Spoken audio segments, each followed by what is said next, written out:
Tonight, we unveil a story older than humanity itself, a conflict written into the stars and erased from memory, a war that shaped worlds before we existed, hidden in plain sight, preserved by silence and secrecy. For millennia, the Vatican has stood as a guardian of faith, but beneath its marble floors and sacred halls lies a truth too dangerous to tell. An ancient conflict, celestial in scale, encoded in relics, manuscripts, and machines that measure not time, but the memory of what once was. This isn't just about lost scrolls or forbidden texts. It's about a pre-human epoch concealed from history, a war quarantined by those who control knowledge, and the echoes that still hum in the fabric of the universe. And those who glimpsed too much, they vanished or were forced into silence, their discoveries buried beneath layers of obedience and stone. Deep below the Vatican, the Archivum holds fragments of a cosmos in turmoil, instruments that align to 13 constellations, relics that resonate with eclipses, and texts that whisper of beings older than Earth itself, a reality beyond comprehension, preserved in shadows, waiting for eyes willing to see. So before you dismiss this as legend or myth, ask yourself, what if humanity is not the beginning, but the truce in a war older than time itself?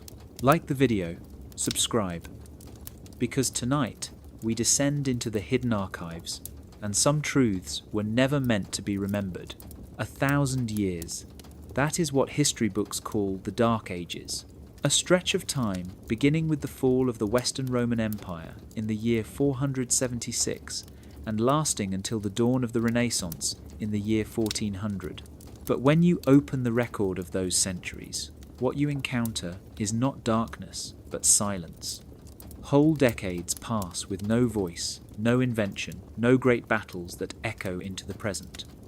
It is as if Europe pressed pause on its own story, and when the pages pick up again, the world has already changed. Who benefits from a silence like that? The deeper you look, the stranger it becomes. The fall of Rome should have been a world-shaking event. Empires do not vanish quietly, yet the centuries that follow are hushed. Cities that once bustled with senators, merchants, and soldiers sink into obscurity without farewell. You would expect the chronicles of kings, the letters of generals, the poems of lovers, but they are not there. Instead, we find short monk notes written long after the fact, vague mentions of rulers whose lives blur into legend. It is not the noise of chaos, it is the sound of a curtain being drawn. Meanwhile, far from Europe, other lands were alive with progress. In China, the Tang dynasty flourished, printing and poetry blossomed.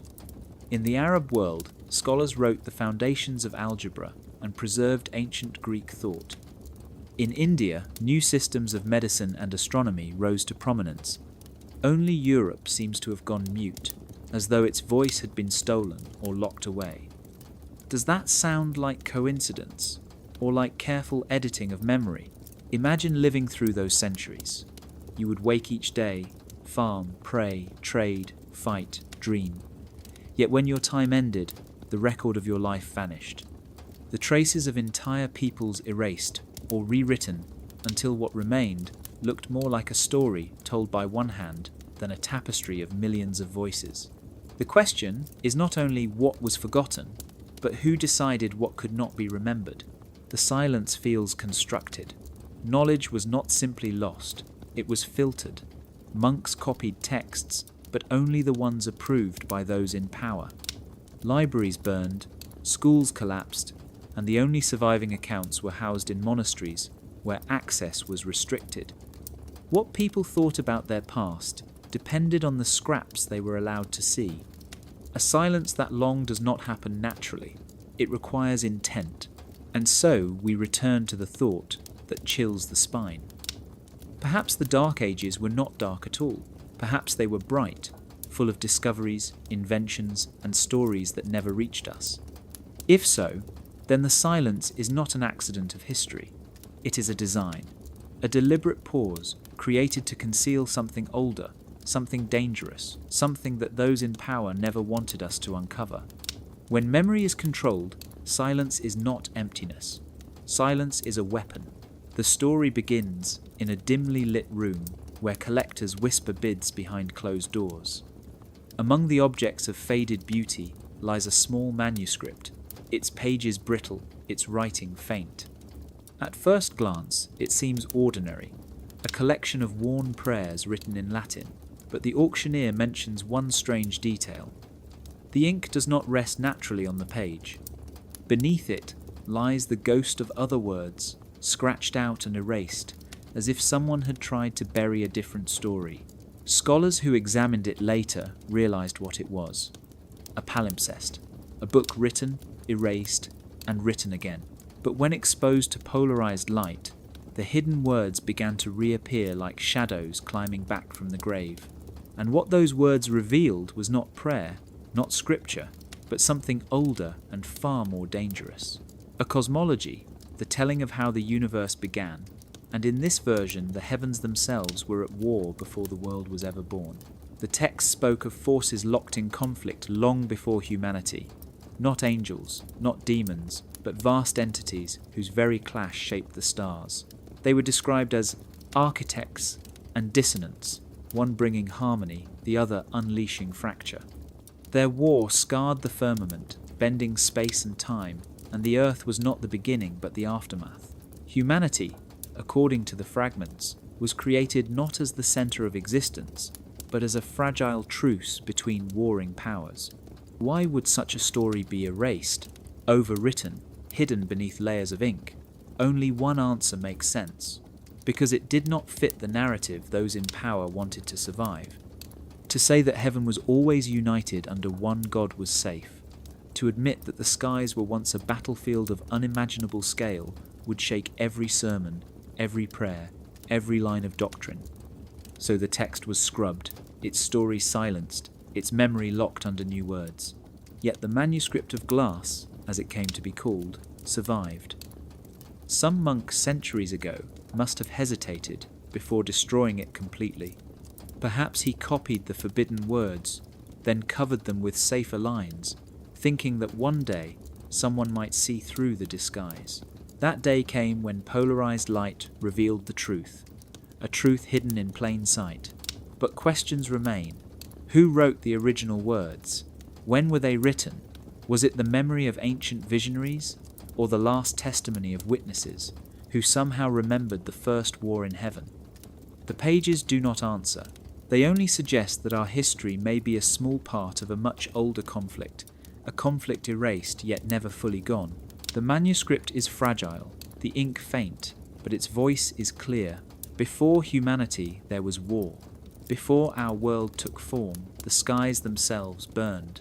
And someone, long ago, tried to make sure we would never know. There are names whispered in the forgotten books of history, names you will not hear from a pulpit or see in a printed Bible.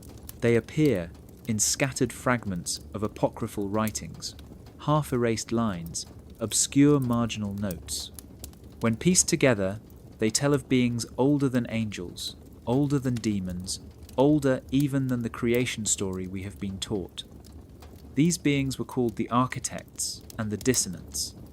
They were not described as spirits of good or evil, but as forces woven into the very structure of reality. The architects sought order, building with harmony and light. The dissonants sought fracture, bending, twisting, breaking the flow of space and time. Their war, the texts suggest, did not happen in some hidden corner, but across the fabric of the heavens themselves. The scars of that conflict became the stars and galaxies, the rips in space-time recorded as comets, eclipses, and strange anomalies in the sky. Myths from every culture echo pieces of this memory. Stories of great floods, burning skies, dragons that fall from heaven, all may be fragments of the same forgotten war. What we call myth may be nothing less than humanity's attempt to describe events we were never meant to remember. Why then would such names vanish from official scripture? The answer is simple. To admit that heaven itself, once fractured, would collapse the story of eternal perfection and unity. Religion depends on certainty. The idea of chaos before creation is too dangerous, too destabilizing.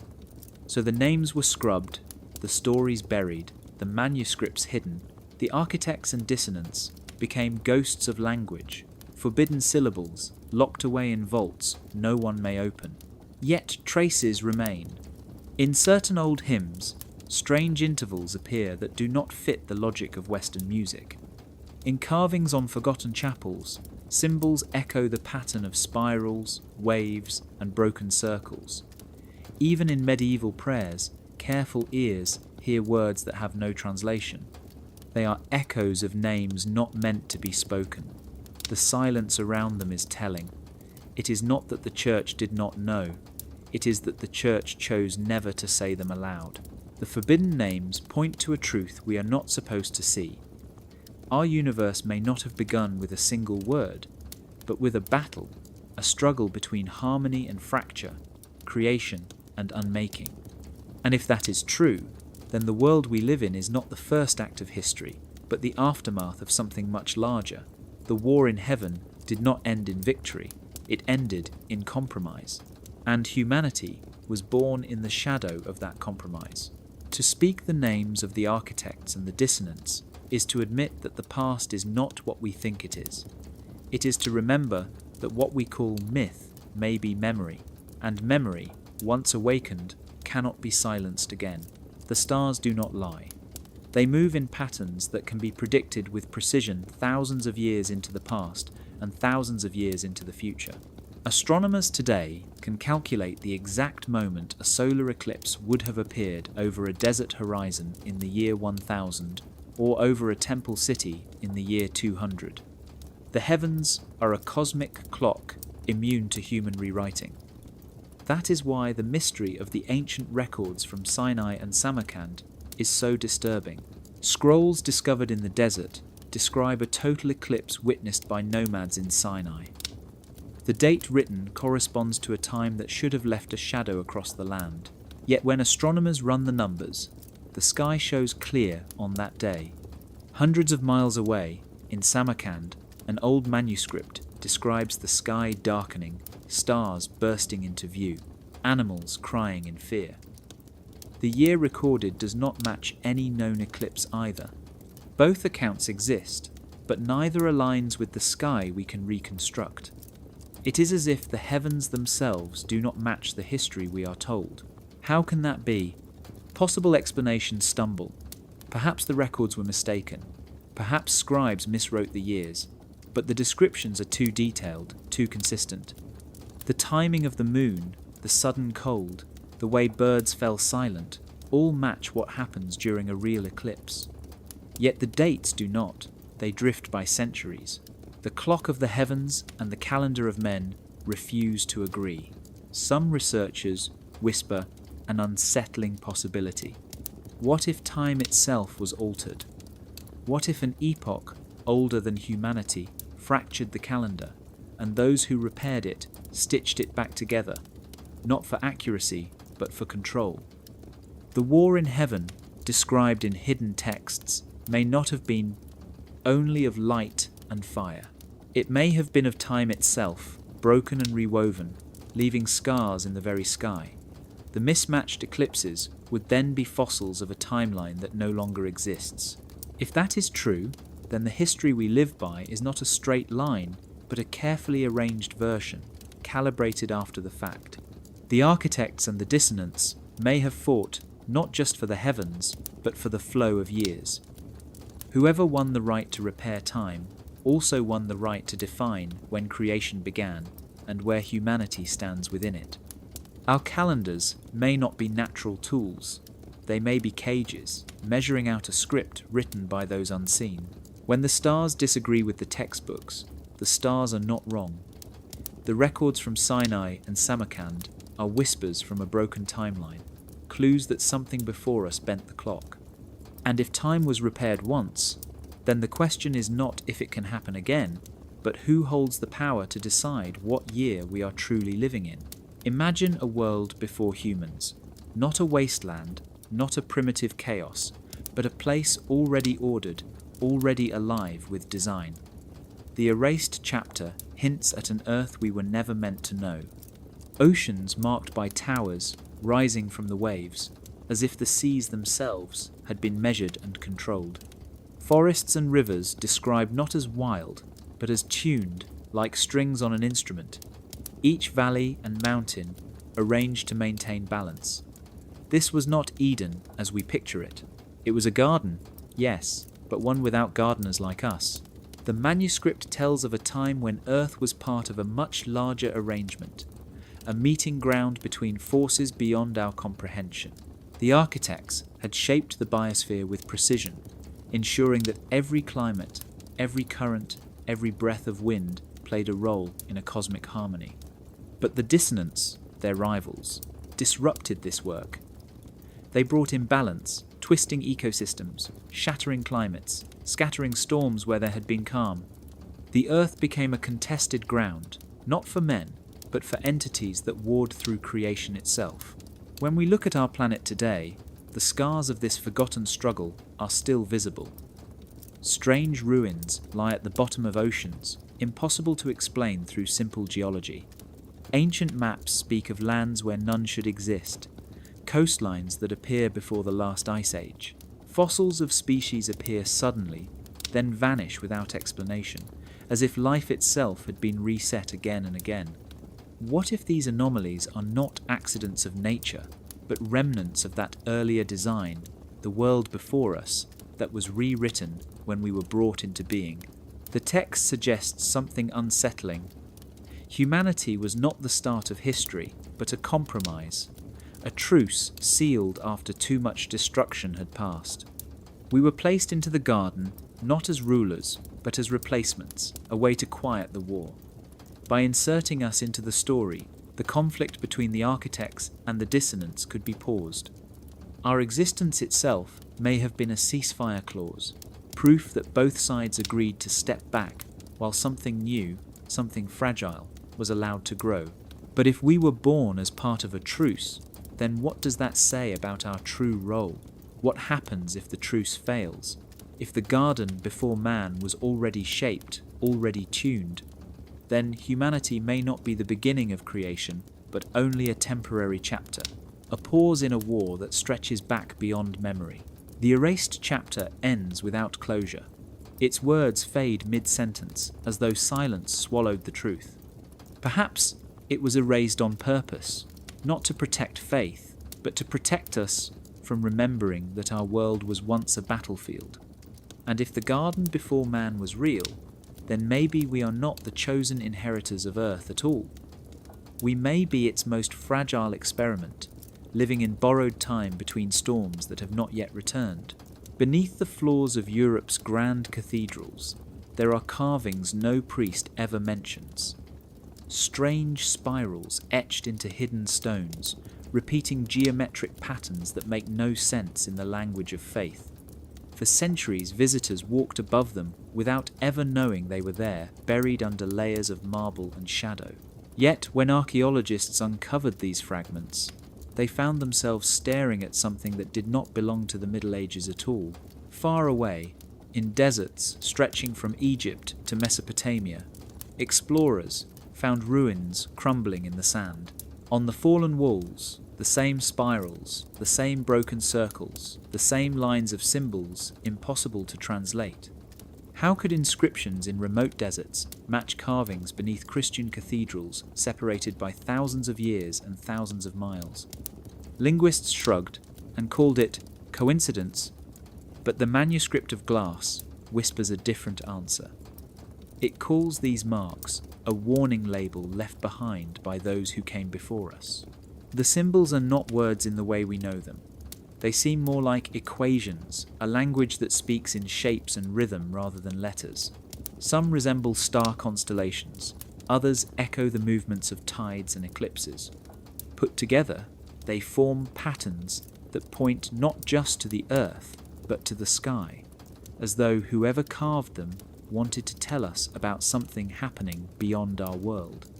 The manuscript claims they were placed in stone to mark dangerous ground, like a sign that says, "Do not enter," only on a scale we cannot fully grasp. If this language was truly a warning, then why does it appear under churches built long after the desert ruins had already collapsed? The implication is haunting. The builders of cathedrals must have known of these marks and copied them into their foundations. Perhaps they believed the warning had to remain, even if the meaning was lost. Perhaps they feared what would happen if the symbols were forgotten. But if the church knew these marks existed, why did it never teach their meaning? Why let them rest in silence, hidden from the faithful above? The easy answer is that the true message did not align with doctrine. To admit that Europe's most sacred buildings carried symbols from a language older than angels would raise questions no sermon could contain. And so the symbols stayed buried, their message sealed, their voice silenced. Yet silence is not the same as disappearance. The fragments remain, waiting to be read again. Perhaps one day the key to their meaning will surface, and the warning they hold will finally be heard. Until then, they linger as whispers carved in stone, reminders that our world may be walking on top of a truth far older than we are, a truth left for us by those who tried to warn us before they vanished. Most of us have heard whispers of the Watchers. In scripture and myth, they appear as fallen angels, cast down for disobedience, cursed for giving forbidden knowledge to mankind. But in the hidden texts, their story is far different. They were not rebels in the way we are told. They were defectors. They broke rank, abandoning a celestial regime that demanded silence and control. They risked everything not to corrupt creation, but to preserve it when its original masters turned away. The Watchers were described as those who carried fragments of knowledge into the world below. They hid blueprints in symbols, weaving them into stories and carvings so they could survive through ages of censorship. Medicine, metallurgy, music, the very foundations of human progress, these were not sudden discoveries. They were gifts smuggled out from a war above, carried by defectors who believed life should not be left to wither in the dark. Ancient legends preserve these memories in distorted form. The tale of Prometheus stealing fire, the story of gods teaching mankind to till soil and forge weapons. Even the myths of teachers who came from the stars, always punished for their kindness. The pattern is the same: knowledge guarded, then released, then punished. The Watchers did not betray heaven. They betrayed silence. The church feared this story more than most. To admit that progress came from defectors would shake the image of divine order. If the Watchers were not villains but guardians who chose us over obedience, then entire doctrines crumble. Better to brand them as demons, fallen and cursed, than to admit they gave us the spark of civilization. Yet the evidence lingers. Carvings of figures teaching men to play harps and measure the stars. Ancient tablets showing formulas for metal long before history says it was possible. Songs passed down through generations with scales that mirror planetary orbits. These are not coincidences. They are fingerprints of the Watchers, scattered across time. What is most striking is the intention. They did not deliver knowledge in full. They left fragments, puzzles, that humanity had to piece together over centuries. Medicine, hidden in plants. Metallurgy, in the shimmer of ore. Music, in the hum of strings. They ensured that even if rulers silenced voices, the clues could never be fully erased. Creation could continue, even without its original masters. But this raises the question: if the Watchers were defectors, what exactly were they defecting from? Who were the masters they left behind?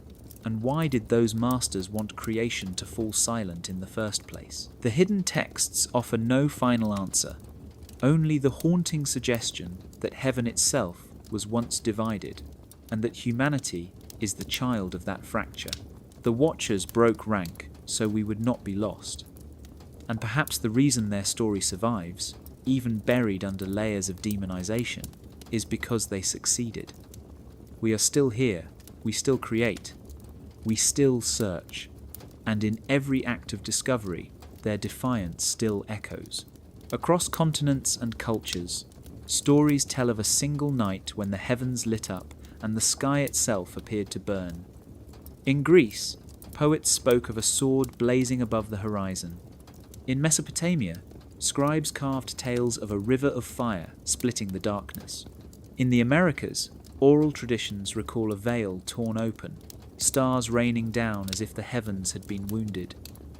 These are not isolated legends. They are fragments of a memory passed across thousands of miles, each describing the same impossible event. Hidden in a monastery archive, a star chart appears to give shape to these stories.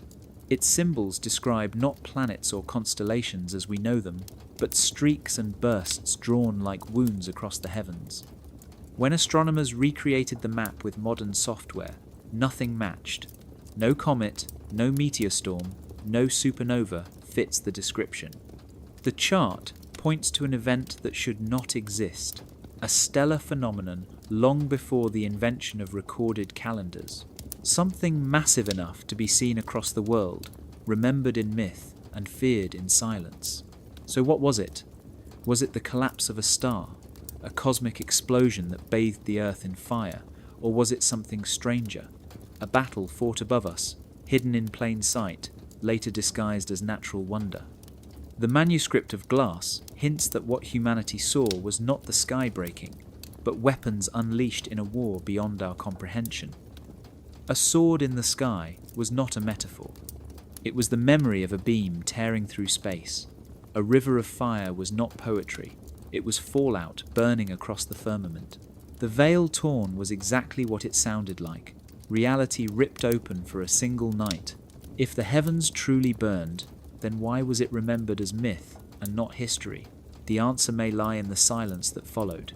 Religious orders copied the myths but softened them, turning rivers of fire into symbols, swords into metaphors, veils into allegories. By reshaping the story into legend, they stripped away its danger. The event became a tale for children, not evidence of something that threatened the very order of creation.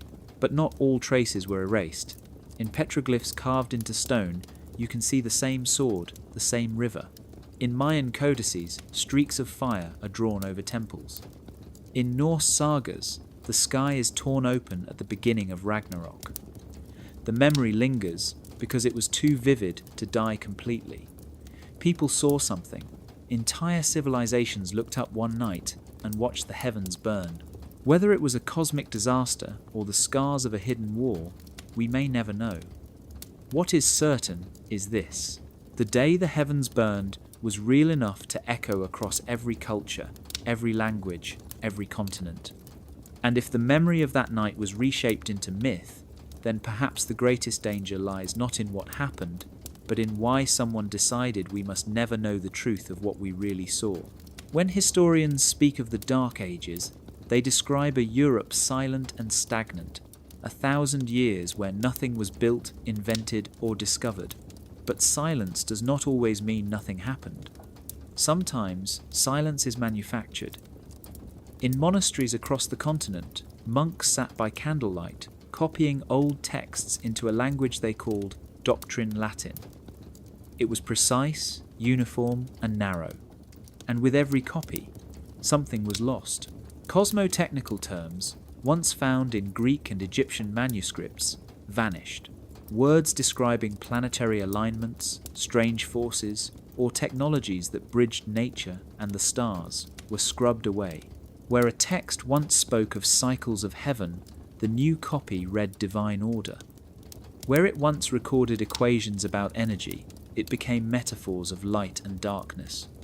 Piece by piece, a vocabulary of science and memory older than humanity was erased, replaced with words that supported only one story. This was not clumsiness. It was deliberate. Standardizing language gave the church control, not just of faith, but of history. If all manuscripts existed only in Doctrine Latin, then only trained priests could interpret them, and interpretation meant rewriting. A blackout curtain descended, not over reality itself, but over the way reality was remembered. The Dark Ages were not merely a time of ignorance. They were an age where memory of a world before man was carefully hidden behind the curtain of official language. The evidence lies in the gaps. In the margins of some surviving texts, faint scratches remain. Translators sometimes left notes in the old tongue, fragments they could not fully erase. A Greek line about the spheres of fire becomes a Latin phrase about the hosts of heaven. A passage about machines that turn the winds is rewritten as miracles of divine breath. Over time, the altered versions became the only versions. The blackout was complete. Yet the blackout itself tells a story. Why remove the words unless they pointed to something dangerous? Why scrub cosmotechnical knowledge unless it recalled a time before humanity was placed here? If the garden before man truly existed, and if the Watchers really smuggled fragments of forbidden knowledge, then the greatest threat was not war but memory. People had to be kept from remembering that Earth was once shaped by other hands. By branding the entire millennium as dark, later historians reinforced the illusion. Darkness was not just a label. It was a curtain, drawn tightly to separate us from anything that might remind us of the conflict before our creation. The irony is sharp. We call it the Dark Ages because little light of progress seems to shine through, when in truth, the darkness was imposed by those who decided which manuscripts survived, which words were allowed, and which memories had to be sealed away forever. The invention of darkness was not about hiding ignorance. It was about hiding knowledge. And the moment you see that curtain for what it is, the silence of Europe becomes less like emptiness and more like a warning echo from a war we were never meant to remember. Hidden deep within the vaults of the Vatican, a catalogue exists that few have ever seen. It is not a list of books or manuscripts. It is a list of objects, items that do not belong to the world as we know it. Scholars call it the Forbidden Index.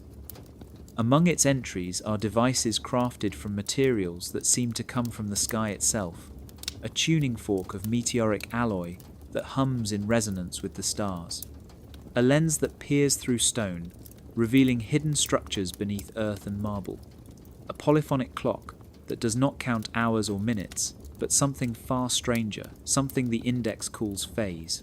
The items are described in precise detail, measurements, inscriptions, sometimes faint sketches, yet their purpose remains enigmatic.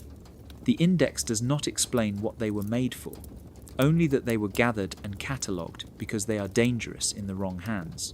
Some objects hum with unseen energy, others project patterns across walls that shift as the viewer moves. A scholar attempting to study the lens found that when it was lifted towards sunlight, it revealed faint markings inside the stone walls of the chapel, hidden messages no ordinary eye could see. The catalogue's secrecy is deliberate. If knowledge of these objects became public, it would challenge everything humanity believes about its history and its place in the cosmos. The tuning fork could measure vibrations beyond our perception, vibrations that some believe are left from a war before humans existed. The polyphonic clock could measure not the passage of hours, but the unfolding of cycles older than civilization itself. These are tools not meant for everyday use. They are instruments of memory, of history, and perhaps even of control.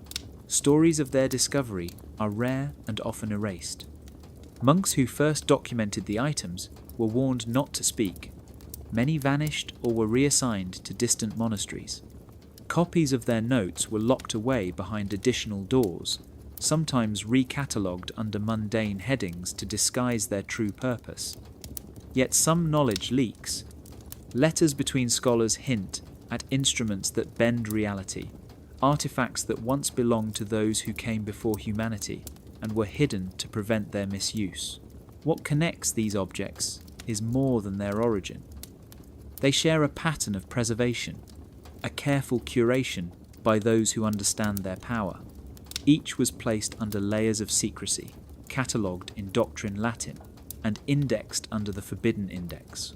They are remnants of a pre-human knowledge, whispers of the celestial war, and tools left behind to measure, to observe, and to warn. The Forbidden Index is more than a list.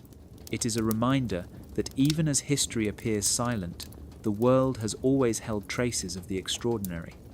And if the right eyes can see, if the right hands can touch, Perhaps some of the lost knowledge of the universe might yet reveal itself, quietly waiting in the shadows of stone and the hum of meteoric metal.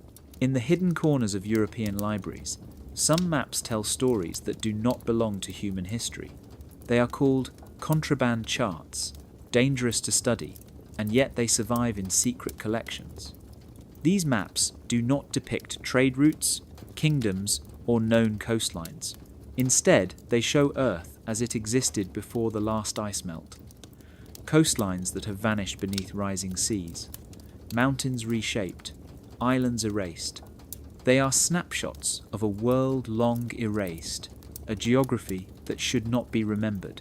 Some of the charts depict the Atlantic with strange corridors, waterways that do not exist today. They are not natural channels or paths for ships. The manuscript calls them wounds. Scars in the planet, echoes of a conflict above the earth, as if the war in heaven left marks that spilled onto the surface. Each line, each curve of these maps seems deliberate, a warning or a record of something humans were never meant to traverse. The creation of these maps is equally mysterious.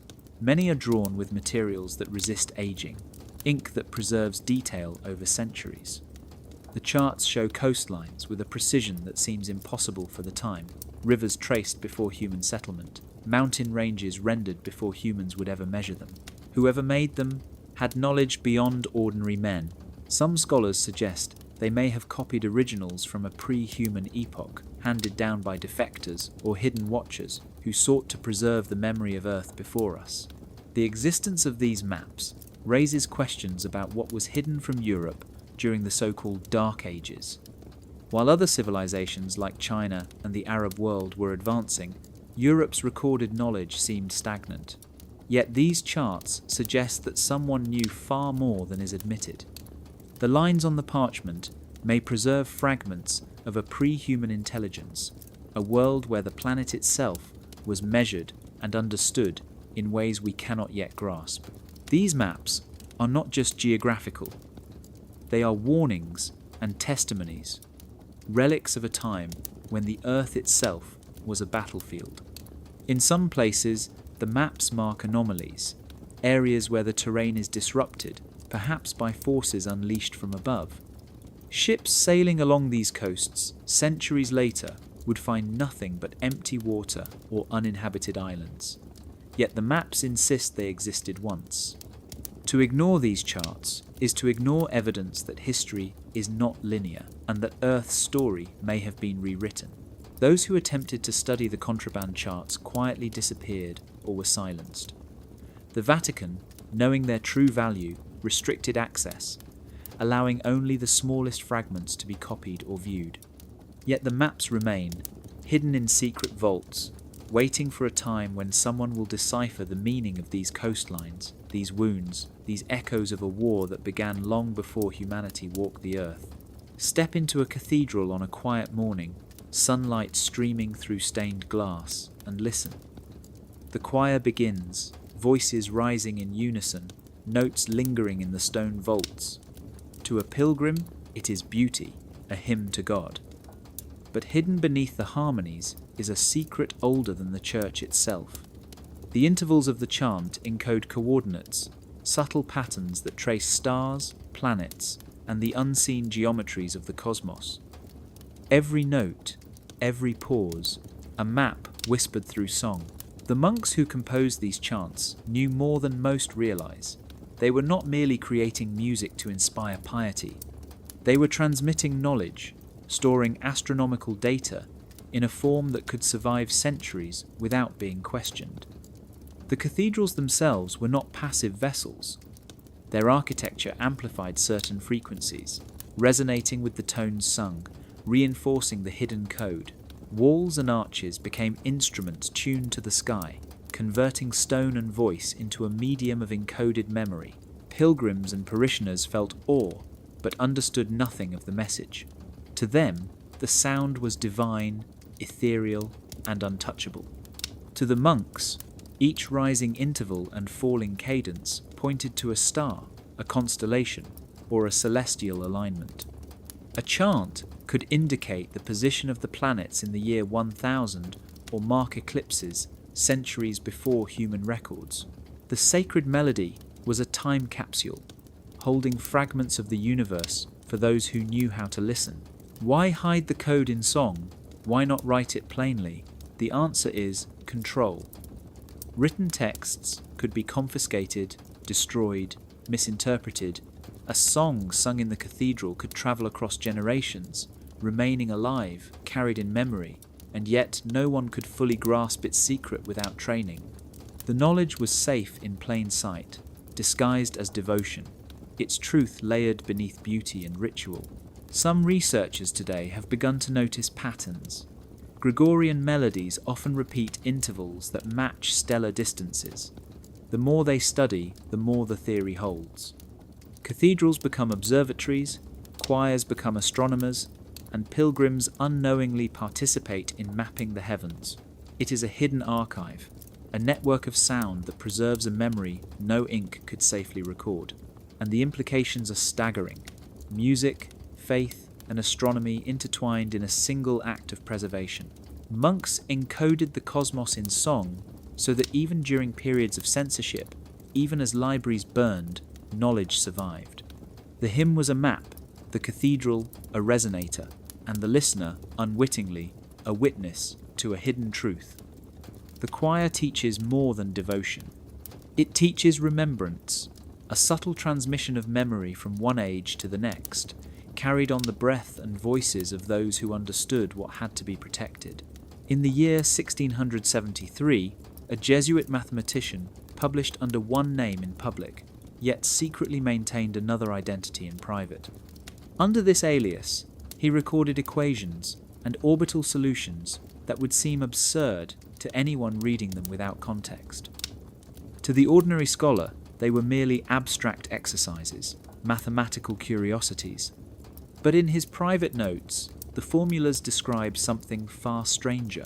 They imply that celestial bodies once shifted in deliberate bursts, as if mass itself had been moved off-planet in controlled arcs. It was not natural motion, it was orchestrated, like artillery fired across the heavens. The dual identity was necessary. The Church tolerated mathematics, astronomy, and philosophy, but only if it did not challenge orthodoxy. A Jesuit writing publicly about the harmony of the spheres was acceptable. A Jesuit suggesting deliberate celestial rearrangement was dangerous. By writing under two names, he created a safe mask, one that allowed him to record forbidden truths without inviting immediate condemnation. His calculations are meticulous. Orbits are plotted with extreme precision. The timing, velocity, and alignment of each displacement suggest intent and intelligence behind the movements. Nothing in known physics could explain them unless mass had been deliberately shifted. The notes hint at weapons, or perhaps mechanisms, used in the war in the heavens, forces from the time before humanity that left traces in the motion of planets, comets, and meteors.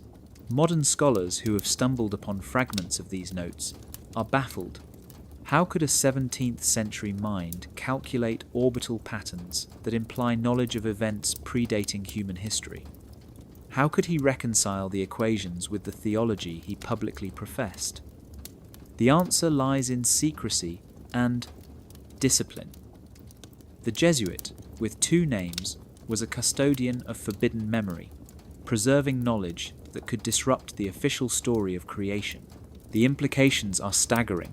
If celestial mass was indeed shifted, then the war in the heavens was not merely metaphorical. It left scars, anomalies, and energy patterns detectable even centuries later.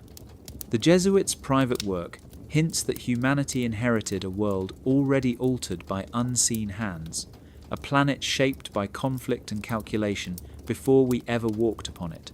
He took risks few could imagine. Discovery could have led to accusations of heresy or worse, yet he persisted, leaving behind notes carefully coded, formulas disguised in layers of Latin and arcane symbols. The Jesuit, with two names, reminds us that knowledge has often been split between public compliance and private truth. that some truths were too dangerous to speak openly, and that the heavens themselves may carry a record of conflicts long erased from memory. In the quiet of a cathedral crypt, a reliquary rests under centuries of dust. Pilgrims are told it holds the bones of a saint, a holy figure who performed miracles, healed the sick, and ascended to heaven. But modern tests reveal something far stranger. The bones are not human. Their density, structure, and composition do not match anything known to biology. They are alien to our history, yet somehow interwoven into human legend. The reliquary itself is unusual. When eclipses approach, when the sun or moon is shadowed in the sky, the metal hums faintly. The sound is not mechanical or accidental. It is resonance, a vibration tuned to the cycles of celestial bodies, a memory of forces that predate recorded time. Those who first noticed it were frightened. The vibration seemed intelligent, as if responding to patterns in the heavens, a warning or a signal that the world still remembers what the earth has forgotten. A bishop in the year 1687 took extraordinary precautions. The relic was entombed beneath 6 meters of lead, buried beneath layers of stone, with guards sworn to secrecy. No visitor could approach it. No scholar could examine it freely. The bones were hidden not out of superstition, but fear. Fear that the truth of what they contained might unravel the story of creation. That proof of pre-human intelligence would challenge the authority of those who had shaped history. This was not an isolated case. Across Europe, similar relics were collected, catalogued, and then silenced. Objects that hummed, glowed, or emitted signals beyond human understanding were brought under control, sealed away from the curious eyes of the faithful. Monks and bishops acted quietly, preserving these items without comment, aware that their mere existence could disrupt centuries of teaching. The humming of the reliquary suggests a world alive with memory, a resonance of a time before humanity. Each vibration is like a pulse, a heartbeat left by the original custodians of the earth, the watchers or the architects. These relics were never meant to be worshipped alone. They are markers, signals, reminders that we are not the first or the only intelligence to walk this world. To encounter one is to glimpse what has been deliberately concealed. It is a warning that history is layered, that legends may conceal facts, and that the world around us carries the echoes of beings we have been taught to ignore. The bishop's lead and stone cannot stop the memory from vibrating. It only delays discovery. And when the hum rises again, it reminds us that the relic refuses to die, that the past will not remain silent forever, and that some truths wait beneath layers of secrecy for the moment they can finally be heard. Across centuries, hidden networks of knowledge have preserved what others sought to erase. The Freemasons, Rosicrucians, and a nameless order that never wrote its true name in public share a strange diagram. At first glance, it looks simple, a compass and square, a broken circle. But those who understand symbols know the circle is key. It is not broken by accident. It is broken deliberately, marking a fracture in history, a gap where memory has been lost or concealed. These societies did not rebel against the church in the traditional sense. Their purpose was not destruction, but preservation. They understood that knowledge could not exist safely in the open, that books could be burned, manuscripts hidden, and entire truths erased. And so they created parallel lines of memory, secret channels where fragments of the past could survive. Their rituals, symbols, and codes were designed to carry these fragments safely across generations, hidden in plain sight. The compass and square are more than tools for building. They are a language, a code. The broken circle reminds initiates that history itself is fractured, that human memory has been interrupted, and that the work of keeping knowledge intact is ongoing. Every cathedral built, every emblem carved, every hand gesture during a ceremony is a lesson in continuity, a message that someone remembers what the church sought to hide. Inside these societies, initiates learn to read patterns in architecture, music, and manuscripts. They learn to see the world as a layered puzzle.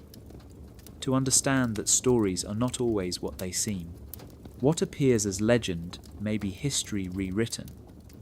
What seems like superstition may be instructions for preserving knowledge. And every member knew the ultimate goal was survival of ideas, tools, and memory that would otherwise vanish. Their work is subtle. They do not declare themselves openly. They do not challenge authority in public. Their victory is quiet. A scroll survives in a monastery where a monk has no idea what he copies.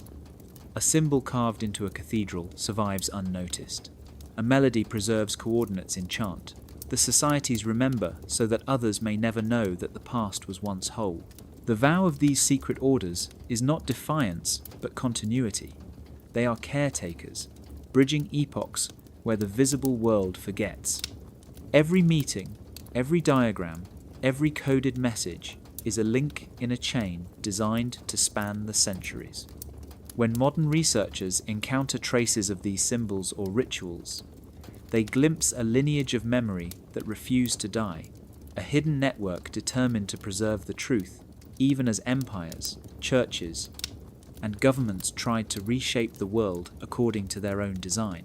The secret societies are reminders that even in darkness, there are eyes that see. Even when history is rewritten, there are hands that preserve the original story.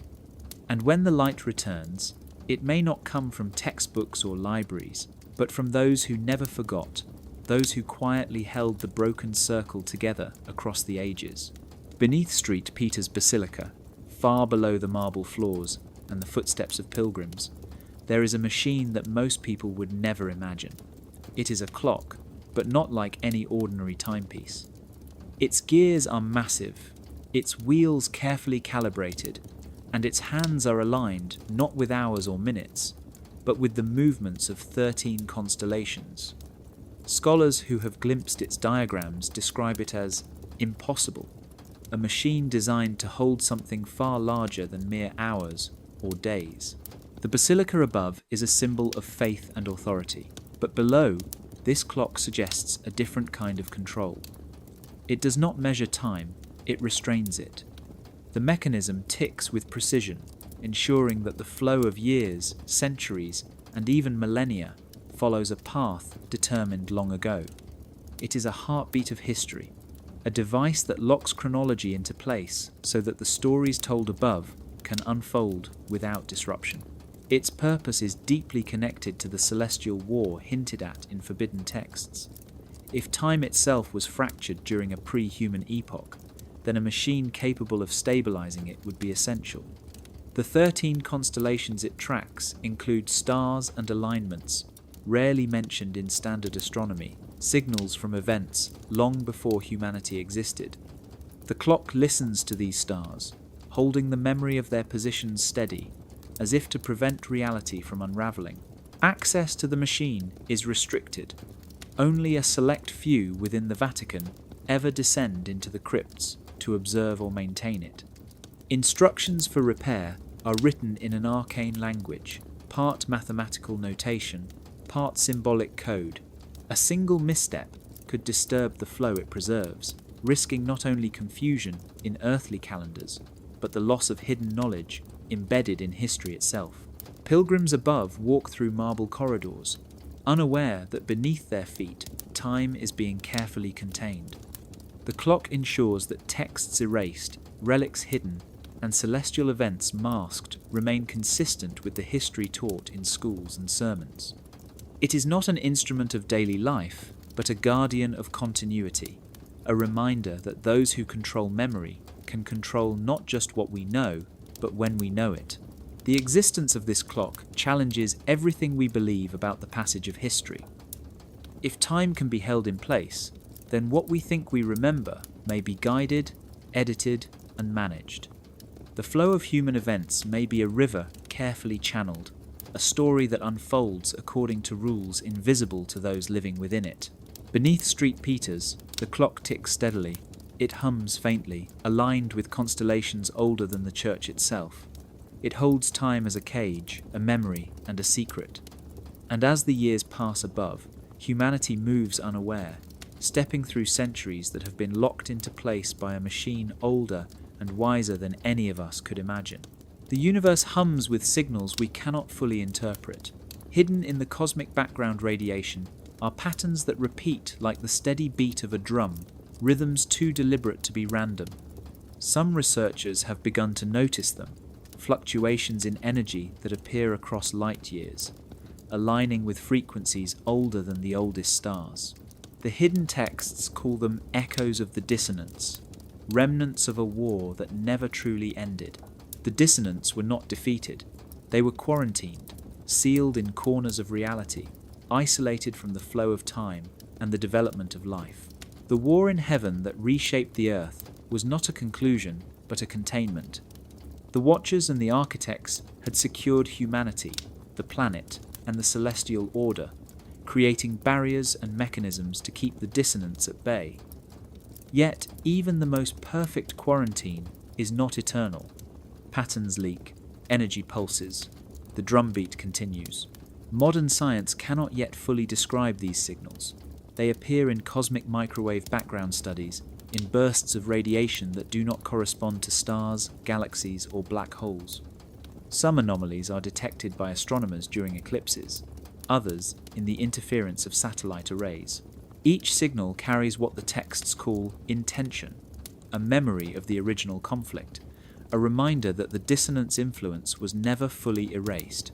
The hidden manuscripts describe the consequences of their escape. Quarantines falter, time bends, energy patterns shift unpredictably. Human history, already shaped by the imposition of order after the Celestial War, could be subtly altered. Disasters, technological anomalies, or inexplicable events may not be accidents, but echoes of this ongoing cosmic struggle. Those who know of the quarantine understand its fragility. The clock beneath street, Peter's, the encoded chants, the relics that hum during eclipses, all are part of a network designed to keep the dissonance contained. These measures are not ceremonial. They are defensive, practical, a continuation of the war that has always existed beyond human sight. Yet signals are growing. The drumbeat becomes louder, patterns more pronounced. Some scholars fear that the barriers established millennia ago may weaken, allowing fragments of the dissonance influence to seep back into reality. If they succeed, the consequences could reach beyond humanity, touching the structure of time itself, the paths of planets, and the memory of Earth. The war did not end, it only became invisible, operating behind the veil of history, hidden in sound, light, and memory. And as the quarantine shows signs of strain, the universe hums a warning we are only beginning to hear. Those who study the stars, the relics, and the hidden texts know the truth. The dissonants are stirring, and the balance that has held since before humanity was placed on Earth may not last forever. In modern observatories, astronomers record anomalies that do not fit any conventional model. Near Lagrange points, regions of space where gravitational forces balance perfectly, instruments detect shifts in phase that cannot be explained by known physics. Light bends unexpectedly, orbital mechanics wobble, and energy pulses seem to echo from nowhere. Every observation is scrutinized, and those who report it are bound by non-disclosure agreements that tighten with each discovery. One astronomer, a woman with a reputation for precision, begins to notice a pattern. The anomalies are not random, they align with celestial events, eclipses, and long-standing charts hidden in restricted archives. Her calculations suggest a resonance in space, a memory embedded in the cosmos itself, remnants of conflicts predating humanity. When she attempts to share her findings, institutional powers move quickly. Her access is revoked. Papers are removed from databases. Her name vanishes from author lists. Yet her work is not entirely erased. A monk, working in a digital archive, maintained in secrecy, receives fragments of her data. The server is hidden, protected behind layers of encryption, its existence known only to a few. On this server, the anomalies persist. The maps, equations, and phase diagrams live on, untouched by bureaucratic erasure. It is as if the cosmos itself has chosen a witness, someone outside official oversight, to preserve the memory of events that institutions wish to forget. These witnesses have no faces. They are not celebrated. They do not publish in journals that will survive centuries. They remain hidden, known only to the network of secrecy that spans monasteries, cathedrals, and observatories. Their work is a form of rebellion, not loud but persistent. Every anomaly recorded, every data point preserved, is a mark against the enforced silence. It is proof that history and memory are not entirely controlled, that some truths endure even when names and titles are removed. The pattern is growing. Signals from Lagrange points intensify, aligning with eclipses, cosmic rotations, and old star charts. The anonymous astronomer, the monk, the hidden network, they are observers of something larger, a truth embedded in the architecture of the universe. Phase anomalies cannot be denied forever. They echo a time when forces above the Earth were in conflict, when the dissonance and the watchers shaped reality in ways humanity is only beginning to glimpse. Witnesses without faces carry the responsibility of memory. Their names may vanish from records, but their data survives, silently transmitting across time and space. Every pulse, every shift, every anomaly is a reminder that someone saw, someone measured, and someone remembered. And in the quiet hum of a digital server, in the unread logs and unshared spreadsheets, the universe whispers its secrets to those brave enough to listen. The letter arrived one quiet morning, postmarked from a town no one had heard of, carried by a courier who left as silently as he had arrived. The handwriting is precise, deliberate, each word weighted with the gravity of centuries. The archivist, missing for decades, confesses not to a court or a university, but to whoever finds the letter. He writes of knowledge too dangerous for the public, truths that, if revealed, could shatter minds and rewrite history itself. He explains that the Church did not hide knowledge out of malice or arrogance, but out of necessity. To know the First War, the conflict in the heavens before humanity, was to risk inviting the second. The world, he writes, is a fragile construct, held together by layers of containment, quarantine, and careful curation. Humans, unprepared for the cosmic reality, would collapse under the weight of what was lost, what still lingers, and what might return. The letter describes the First War in vivid terms. It was a struggle of forces far beyond comprehension, beings older than the Earth itself, whose battles shaped planets, shifted mass, and carved scars into the cosmos. The Church, understanding fragments of this war through manuscripts, relics, and coded signals, chose to intervene in memory itself.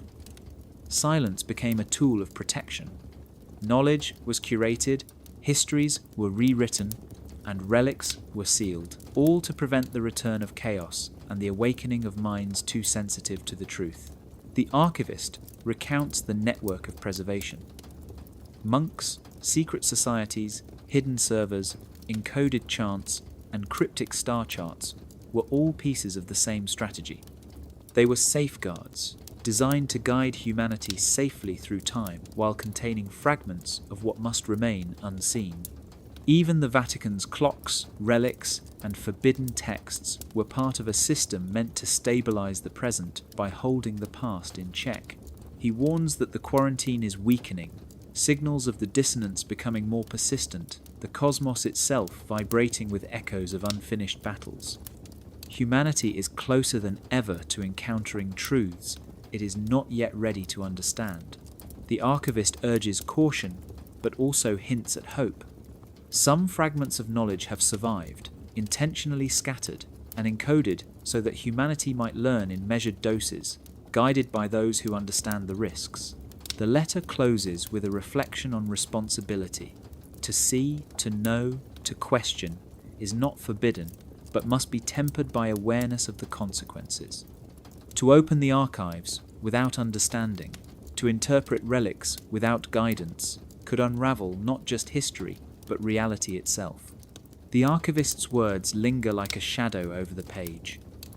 Some wars are fought in silence, and some knowledge is preserved not for power, but to protect those who cannot yet bear the truth of the first war and the threat of the second. The descent begins quietly, a narrow staircase spiraling down into darkness beneath the basilica. The team moves with precision, aware that every step, every breath, is measured by centuries of secrecy. Each member carries knowledge, training, and the unspoken understanding that what lies ahead was never meant for eyes like theirs. When the first door opens, it appears ordinary: stone walls, wooden shelves, the scent of dust and candle wax.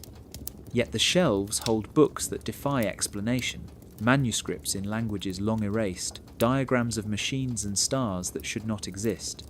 The second room is similar in appearance, but the content is impossible. Sculptures of material unknown to Earth, metals that hum softly when touched, and fragments of charts that trace coastlines from before humans walked the continents. The team moves through each room with awe and restraint, recording everything but disturbing nothing. These spaces are not museums. They are archives of memory, containers of knowledge curated with care, each object a remnant of eras predating humanity. As they progress, the ordinary becomes extraordinary. Maps of constellations not found in modern catalogues, instruments aligned to cycles no astronomer has observed, and texts describing events that challenge the very foundation of recorded history. The Archivum is a labyrinth of understanding, designed to overwhelm, to protect, and to test those who enter. Its guardians trusted that only the most disciplined, the most careful, and the most humble could glimpse its truths without unleashing chaos. Finally, the last door comes into view. It is not a door at all. It is a window, narrow and pointed upward, as if inviting the team to look beyond walls, beyond Earth, beyond time itself. Light filters through, not ordinary sunlight, but something older, richer, carrying the resonance of stars, long extinguished. The team realizes this window is a portal of perception, a way to glimpse what the Archivum preserves but cannot fully contain. Through it, they see alignments, patterns, and movements that suggest forces operating above the planet, remnants of the First War, and echoes of intelligence that guided the preservation of everything below. The window is both revelation and warning. It shows what has been hidden, yet insists on restraint. To stare too long is to understand too much, to grasp the immensity of history, time, and cosmic memory that humanity has been shielded from for millennia. The Archivum has preserved what the Church deemed too dangerous to know, and the window offers the first true view of that hidden universe. It is the culmination of centuries of secrecy, a gaze into the sky that holds both knowledge and consequence, and the team understands that the past, present, and future are all intertwined in the quiet brilliance above. The Pre-Adamicum text is opened in the quiet of the vault, its pages yellowed, fragile, and filled with symbols that dance at the edge of comprehension. As the words are read aloud, a subtle vibration passes through the air, barely noticeable at first, like the hum of the universe itself awakening. The machine beneath Street, Peter's, hidden from the world for centuries, begins to respond. Gears turn, wheels align, and the polyphonic mechanisms resonate with a precision that mirrors the cadence of the text. The choir begins to sing, their voices rising in unison, carrying intervals encoded centuries before humans were placed upon the earth. Each note is deliberate, each pause measured, following a pattern preserved in secrecy, a language older than scripture.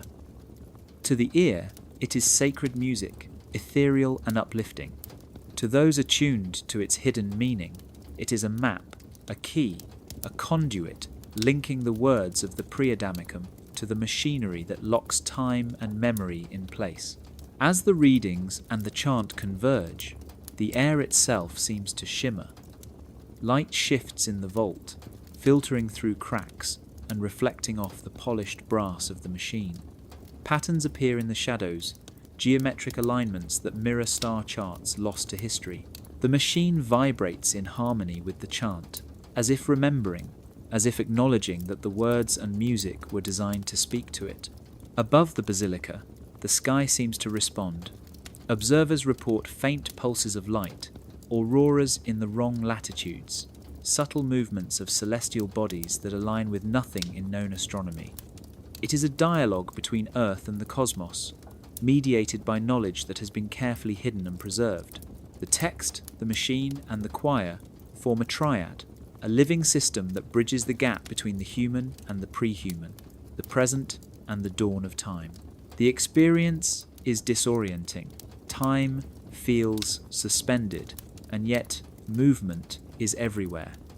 The choir does not falter, the machine does not stop, and the sky continues its quiet, responsive patterns. Those present realize that history has layers, some visible, some encoded, some preserved in vibration and resonance. The pre-Adamicum text is more than scripture.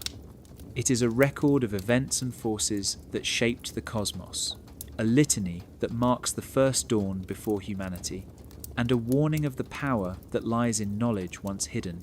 As the final notes fade and the reading concludes, the echoes linger.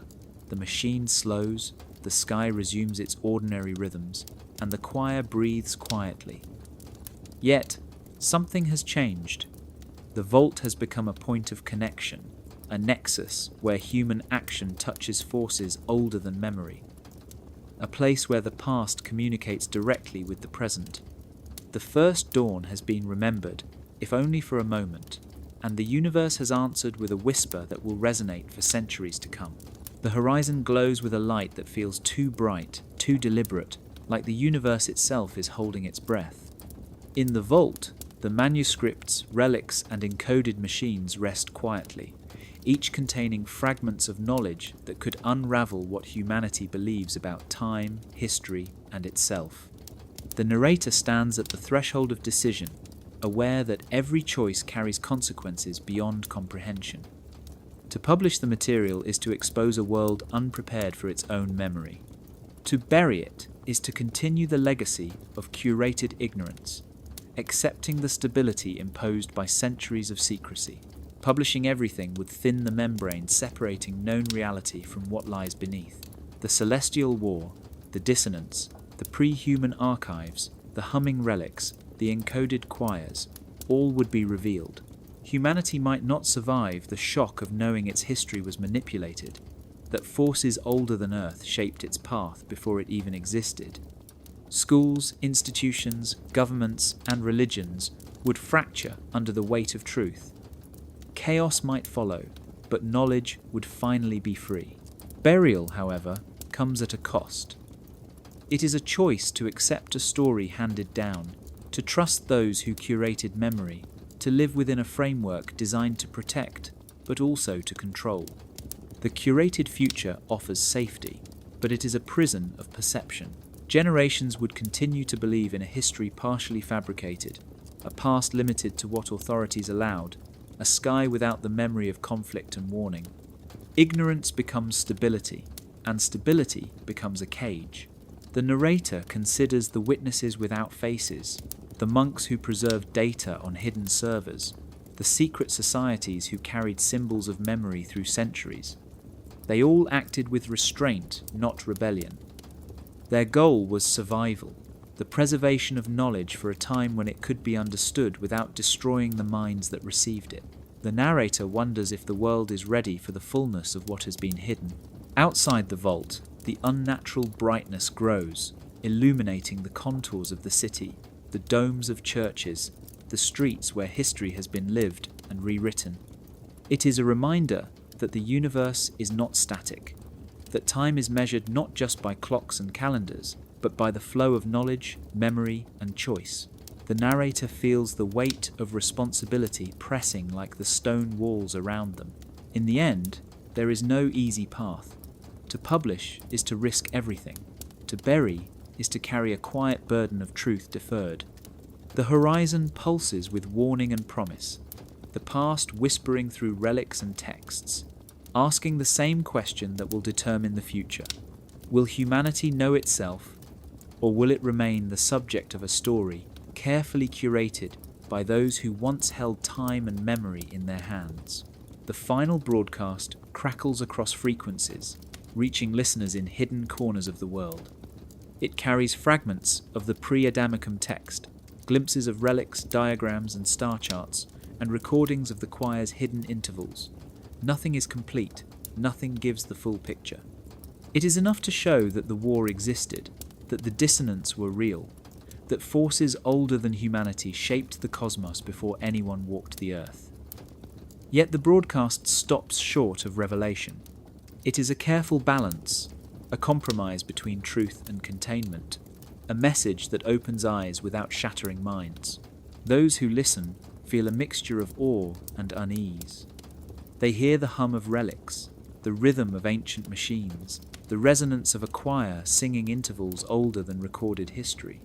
Patterns emerge, hints of cosmic architecture, traces of the First War. Humanity realizes that history is layered, that time itself is a construct influenced by intelligence we cannot fully comprehend. And yet, the broadcast offers no instructions, no keys, only glimpses that invite questions and curiosity. The archivist's voice, faint but steady, guides the fragments. He reminds listeners that what is shared is enough to confirm the truth without igniting the chaos that full disclosure might bring.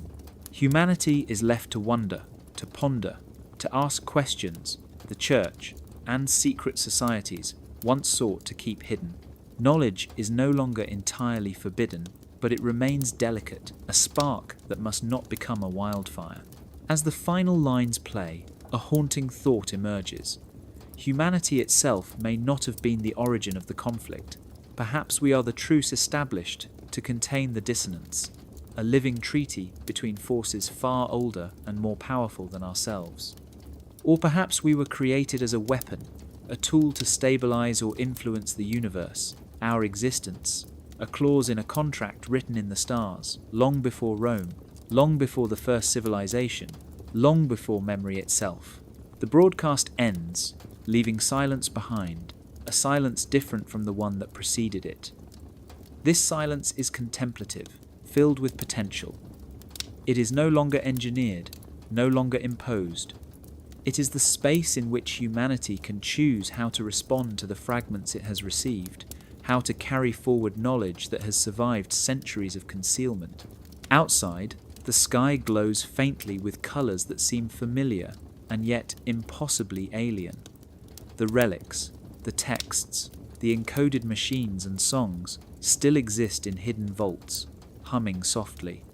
Humanity has heard enough to remember the war, enough to question its own role, but not enough to unmake the containment that preserves the fragile order of time and memory.